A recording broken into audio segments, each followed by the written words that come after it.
Hello friends, आज हम लेके आए हैं लॉ ऑफ सेग्रीगेशन। पिछले के लेक्चर में हम पढ़े थे लॉ ऑफ डोमिनेंस। आज हम देखने वाले हैं law of segregation. Segregation means होता है डिस्ट्रीब्यूट होना। मतलब क्या, अगर सिंपल भाषा में बोले तो अलग होना। देखो, जितना भी सेक्सुअल रिप्रोडक्शन करने वाले हैं सब में क्या होता है, गेमीट का फॉर्मेशन होता है। सब में क्या होता है, गेमीट का फॉर्मेशन होता है। जब गेमीट का फॉर्मेशन होता है तो हम लोग पहले ही जान चुके हैं क्या है कि एलील जो है, एलील वो क्या होता है, हमेशा पेयर में होता है। मतलब क्या, एक बड़ी ए है तो उसके साथ क्या है, छोटी ए भी है। ये ना पढ़े हैं कि फैक्टर क्या हमेशा एलील में होता है। तो ये दोनों क्या हो जाएगा, जब गेमीट का फॉर्मेशन होगा तो बड़ी ए अलग हो जाएगा और छोटी ए अलग। यही क्या हुआ, गेमीट का फॉर्मेशन हो रहा है। मतलब क्या, जब गेमीट बना तो ये दोनों क्या हुआ, अलग हो गया। तो यही क्या है, लॉ ऑफ सेग्रीगेशन में यही होगा कि दोनों क्या हो रहा है, डिस्ट्रीब्यूट हो रहा है। उसी को हम लोग लॉ ऑफ सेग्रीगेशन कहेंगे। आइए देख लेते हैं। यहाँ देखिए, हम जो पहला पॉइंट यू डाले हैं वो क्या है, एनसीईआरटी का है। उसको हम लोग बाद में देख लेंगे। पहले देखते हैं कि लॉ ऑफ डोमिनेंस कहता क्या है। यहाँ से मेरा जो है लॉ ऑफ डोमिनेंस का डेफिनेशन है कि the parents contain two allele during gamete formation. क्या बोला कि ये gamete formation, what is gamete, कि व्हाट इज गेमीट। गेमीट क्या होता है कि जितना भी सेक्सुअल रिप्रोडक्शन करने वाले हैं सब में क्या फॉर्मेशन होता है, गेमीट। आप सुने होंगे कि स्पर्म बनता है जो मेल में बनता है, और क्या फीमेल में एग बनता है। मेल में क्या बनता है, स्पर्म बनता है, और फीमेल में एग बनता है। तो इसी को हम लोग क्या कहते हैं, गेमीट कहते हैं। गेमीट समझ लो किसको कहेंगे, कि मेल में स्पर्म बनता है और फीमेल में एग बनता है। वही बोल रहा है कि the parents contain two allele, कि जो पेरेंट्स होता है वो क्या, दो एलील कंटेन करता है। During gamete formation the factor or all of a pair segregate from each other. जब क्या करेगा, ये गेमीट का फॉर्मेशन करता है। दो एलील था मेरे पास, यही ना, दो एलील है। जब ये एलील गेमीट का फॉर्मेशन करता है तो ये मान लीजिए बड़ी टी है। जब ये गेमीट का क्या होगा, ये दोनों अलग हो जाएगा। ये मान लीजिए ये है, तो ये जब गेमीट का फॉर्मेशन कर रहा है तो क्या होगा, ये ए अलग हो गया और ये छोटी ए अलग हो गया।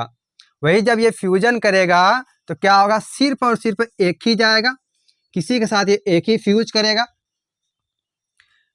Formation of the factor all of a pair segregate from each other. वह क्या, आपस, ये दोनों देखो आपस में सब अलग हो रहा है। Such that one gamete receive only one of two factor.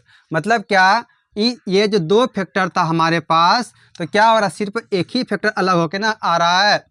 मतलब क्या, सिर्फ एक एलील एक गेमीट के पास आएगा, दोनों गेमीट नहीं आएगा। एक गेमीट में कितना, सिर्फ एक ही फैक्टर ये एलील आएगा। दोनों एक ही चीज़ है, फैक्टर और एलील दोनों एक ही चीज़ है। तो गेमीट के फॉर्मेशन के टाइम में क्या होता है, ये दोनों अलग हो जाता है। मतलब क्या, यहाँ पे दो गेमीट का फॉर्मेशन होगा, जहाँ पे क्या ये हो गया टी, ये टी। मान लीजिए क्या कि छोटी टी एक बड़ी टी एक छोटी टी रहता। अगर ये मान लीजिए मेरा दो एलील है, दो एलील में क्या, जब हम इसमें गेमीट का फॉर्मेशन कराएंगे तो क्या होगा, एक टी अलग हो जाएगा और दूसरा टी अलग हो जाएगा। मतलब छोटी टी अलग हो गया और बड़ी टी अलग हो गया।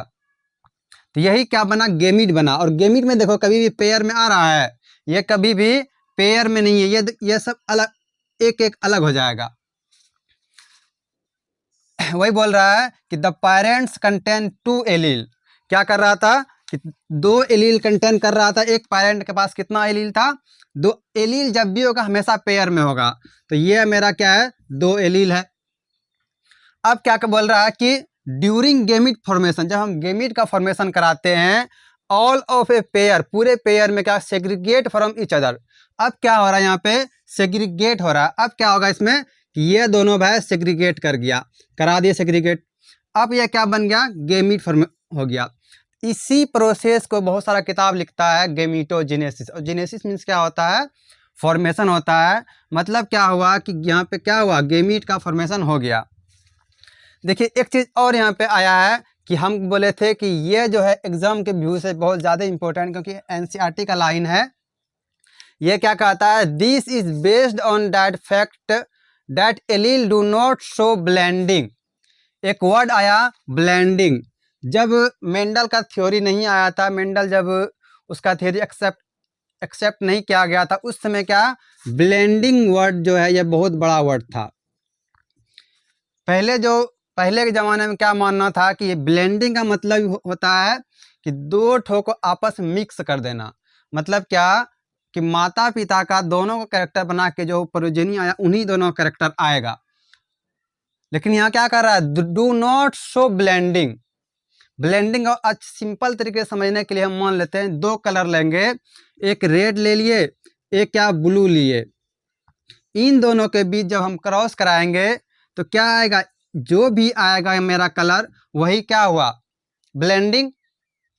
तो भाई अगर हम लोग पेरेंट्स को यहाँ पे अगर ब्लेंडिंग कराते हैं तो उन दोनों को मिक्स होके जो कैरेक्टर है वो प्रोजेनी में आना चाहिए, लेकिन ऐसा नहीं होता है। वही बोल रहा है कि do not show blending and both trait are recovered as such in F2, though one of this is not seen in F1 generation. आगे है ब्लेंडिंग कि ब्लेंडिंग किसको कहते हैं, टू कंबाइन विथ समथिंग। क्या बोल रहा है,